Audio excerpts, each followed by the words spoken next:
আজ থেকে 7 দিনের ঈদের সরকারি ছুটি শুরু হয়েছে। সড়ক, নৌ, রেলপথ সবখানেই ঈদে বাড়ি ফেরা মানুষের ভিড় বেড়েছে। ঢাকা চট্টগ্রাম মহাসড়কে চাপ বেড়ে যাওয়ায় থেমে থেমে চলছে যানবাহন, নেই তীব্র যানজট। ঢাকা মাওয়া হাইওয়ে এক্সপ্রেস মহাসড়কে ঈদ যাত্রায় বেড়েছে পরিবহনের চাপ। এখন পর্যন্ত ভোগান্তির কোনো খবর পাওয়া যায়নি, তবে গরমে কিছুটা বিপাকে রয়েছেন যাত্রীরা। অন্যদিকে ঢাকা থেকে নির্দিষ্ট সময়ে ছাড়ছে সব ট্রেন এবং বাস।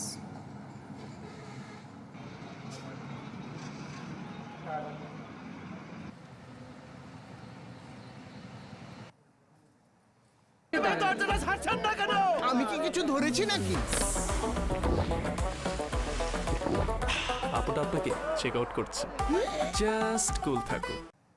দর্শক, ঈদ যাত্রায় সড়ক পথের খবর জানাতে সাভার থেকে সহকর্মী অপু ওহাব আমাদের সাথে যুক্ত হয়েছেন। অপু, সড়ক পথে যানবাহনের চাপ নিশ্চয়ই বেড়েছে। ঈদের আমেজটা কেমন এবং যাত্রীরা ঠিকঠাক গাড়ি পাচ্ছে কিনা?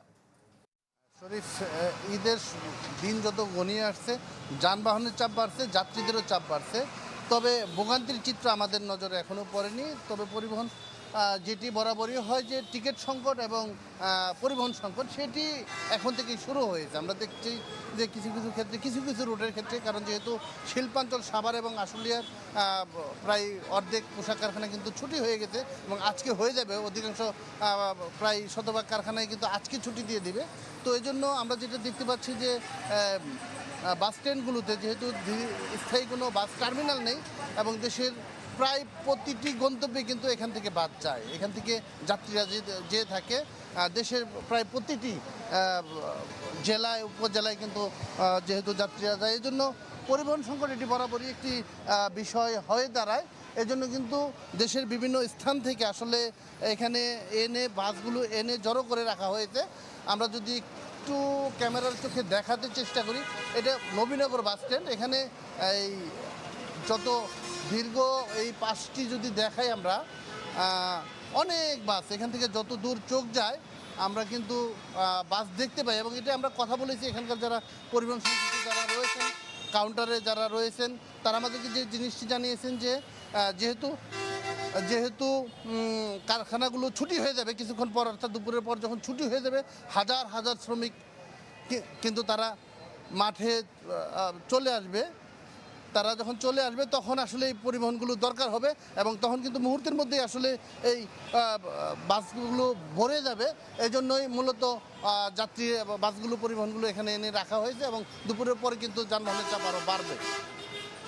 অপু, ধন্যবাদ আপনাকে। আমাদের সাথে যুক্ত হচ্ছেন নারায়ণগঞ্জ থেকে আহসান সাদিক। সাদিক, ঈদ যাত্রা তো শুরু হয়েছে, ভিড় কেমন দেখছেন এবং যাত্রীরা কতটা স্বস্তিতে আসলে ফিরতে পারছেন, কেমন চোখে পড়ছে আপনার? নারায়ণগঞ্জে যে ঢাকা চট্টগ্রাম মহাসড়ক বলি বা ঢাকা সিলেট মহাসড়ক, এই দুটি সড়কে কিন্তু যে ঈদের ঘরমুখী মানুষের কিন্তু সংখ্যা বাড়ছে এবং সেই সাথে যে দূরপাল্লা যে সকল বাসের কাউন্টার রয়েছে মহাসড়কের পাশে, সেখানে কিন্তু অপেক্ষমান যাত্রীদের সংখ্যাও কিন্তু সকাল থেকে আমরা অন্যান্য সময়ের তুলনায় কিন্তু বেশি দেখতে পাচ্ছি।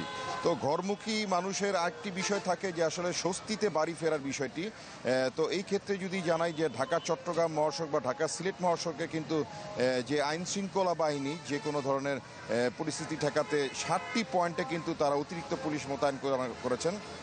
এবং সেই সাথে একটি তথ্য জানায় যে ঢাকা সিলেট মহাসড়কের কাশপুর পর থেকে যে অংশটি রয়েছে, এখানে কিন্তু যে লেন সম্প্রসারণে যে কাজ চলছে সেটি কিন্তু গতকাল থেকে বন্ধ রয়েছে এবং এটির কারণ হিসেবে কর্তৃপক্ষ বলছেন যে আসলে মহাসড়কে যেন নিরবিচ্ছিন্নভাবে নিরাপদভাবে বাড়ি পৌঁছতে পারেন ঘরমুখী মানুষ এবং কোনো ধরনের যেন জ্যাম তৈরি না হয়, এই কারণে তাদের এই কার্যক্রমটি আসলে তারা বন্ধ করে রেখেছেন।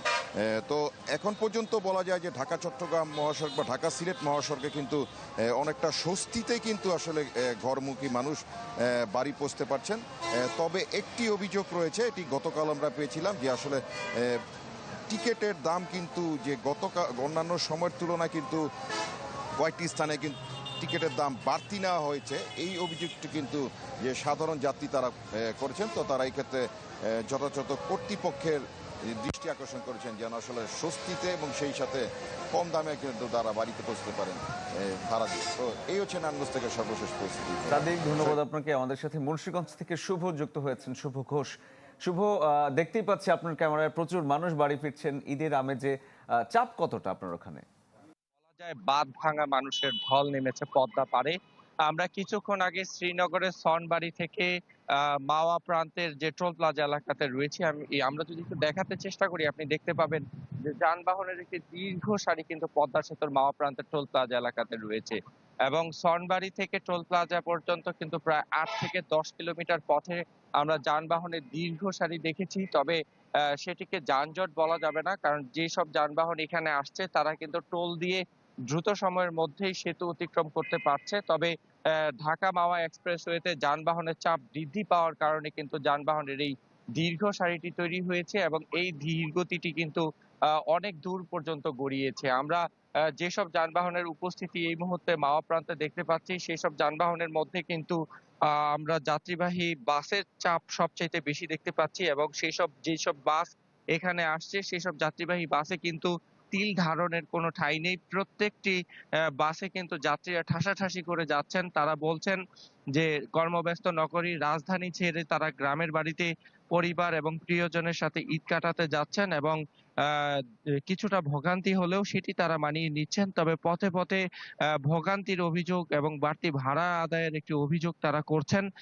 তবে যেসব ব্যক্তিগত যানবাহনে যেসব যাত্রীরা আসছেন তাদের সাথে কথা বলেছি, তারা বলছেন তাদের আসলে ধলেশ্বরী টোল প্লাজা অর্থাৎ ঢাকা মাওয়া এক্সপ্রেসওয়ের শুরু থেকে এই মাওয়া পর্যন্ত আসতে কিন্তু তাদের বেশ অনেকটা সময় লাগছে।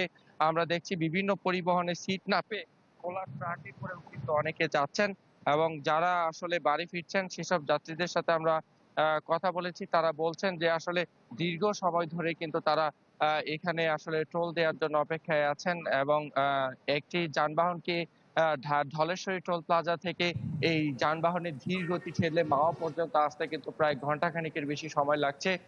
বলা যায় ঈদের যে একটি আমেজ সেটি কিন্তু এখানে একেবারে ফুটে উঠেছে। শুভ, অনেক ধন্যবাদ আপনাকে। দর্শক, আমরা দেখাচ্ছিলাম ঈদের আমেজে ঘরমুখো মানুষের যে ঢল, যে যেভাবে পারছেন আসলে সেভাবে ছুটছেন বাড়ির পথে।